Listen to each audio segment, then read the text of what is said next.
Start.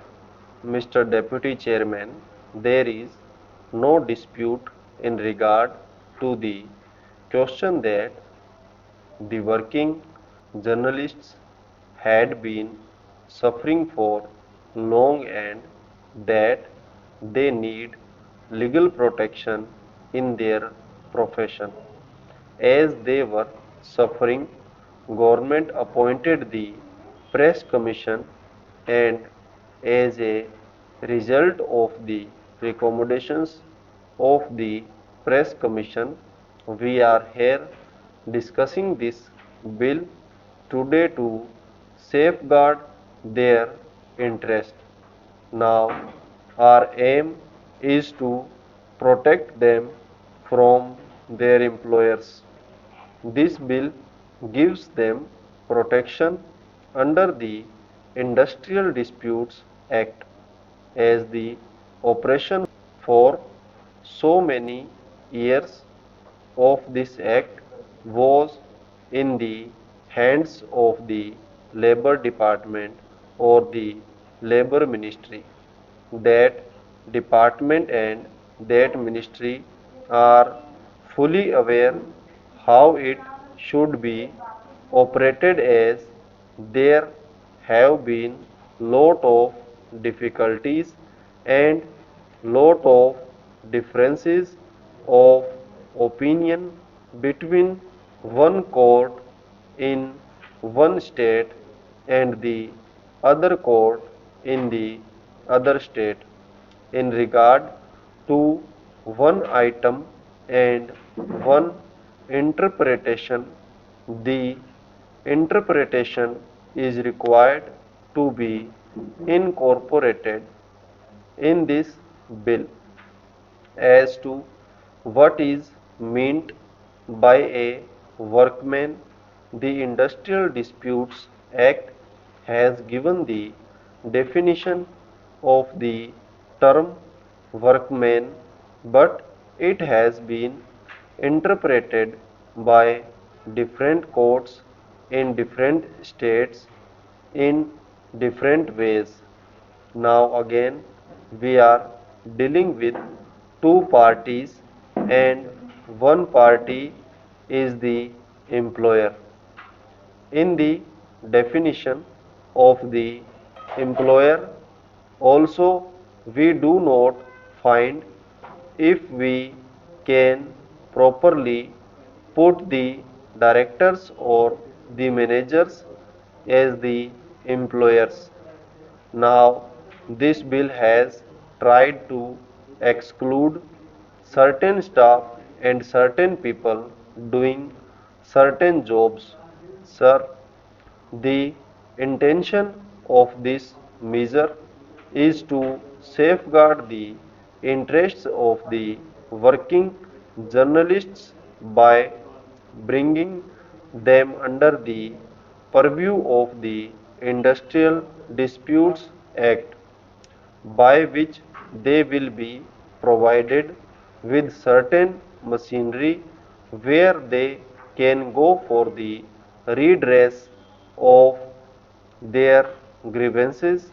Sir, we must make sure that working journalists may not be defined as employers instead of as workmen.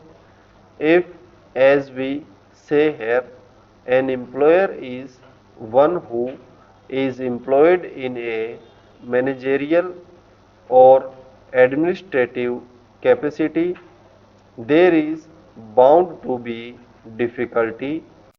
I will cite an example. Now, a working journalist might get two typists in his office and he may have three peons. He may be actually a supervisor acting on behalf of the manager also. Now he is performing two jobs.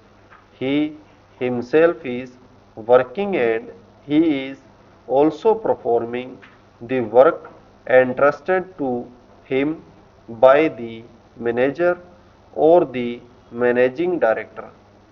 If such a person has got any grievance, he goes to this machinery that is to be appointed under this bill, and he is entitled to get relief. But as he is partially employed as manager, he may be denied that right. Therefore, I am afraid that whatever we may try to do, we must be very specific in this matter. I think we should say that the working journalist means a person whose principal vocation is that of a journalist, etc., etc. And then they are also terms as workmen under the Industrial Disputes Act. Otherwise, we will be faced with that sort of difficulty as other trade unions are experiencing in their day-to-day work in the appellate tribunal or the industrial tribunal or in other courts. I hope that the minister in charge of this bill will consult the labor minister, who is an expert in this matter, as to how to safeguard really the interests of these people by putting a proper definition for the working journalists. Now I have got another point. Really, this should have been brought forward by the Labor Department, as they have been operating the Industrial Disputes Act. Under the Industrial Dispute Act, we have got some machinery which have got to come into being when there is a dispute. Now, under the existing Industrial Disputes Act, the appropriate government has got to order in writing to this machinery, as the working journalists are spread over throughout the country. I am not clear in my mind whether for the purpose of the working journalists this Industrial Disputes Act will be operated by the central government or by the state governments. Both the central and the state governments have their own machinery, from the Chief Labour Commission or to the Reconciliation Officer. The Government of India has got a set of machinery throughout the country, and again the state governments have got their own labor commissioner and other officers. I want that also must be specifically provided in this bill as to whether they have got to go to the central government or to the state governments for the redress of their grievances. Now, the tribunals are not permitted to undertake any case as soon as it is referred by either of the parties, unless it is specifically ordered by the appropriate government. Now, my own opinion is this: therefore, the time being, it should be operated by the Labour Ministry of the central government.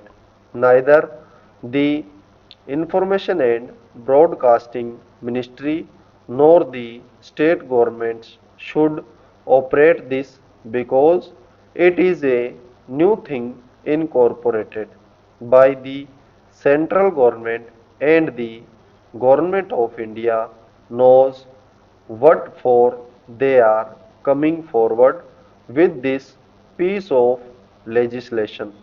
I want that the Information Ministry should hand over this business to the Labour Ministry, which should operate this through its own machinery. Sir, anyone who knows anything of journalism in this country will welcome the protection that this bill gives to working journalists. There is no doubt that their present lot is a hard one and that it is difficult sometimes even for the best of them to discharge their duties honestly, but the remarks made by my honorable friend make me anxious to understand the scope of the bill. My honorable friend spoke of the protection given to editors who expressed their views freely even though they may be unpalatable to the proprietors of their papers. Sir, is it really the object of the bill to make the working journalists to decide the policy of the paper to which they are now attached? Stop.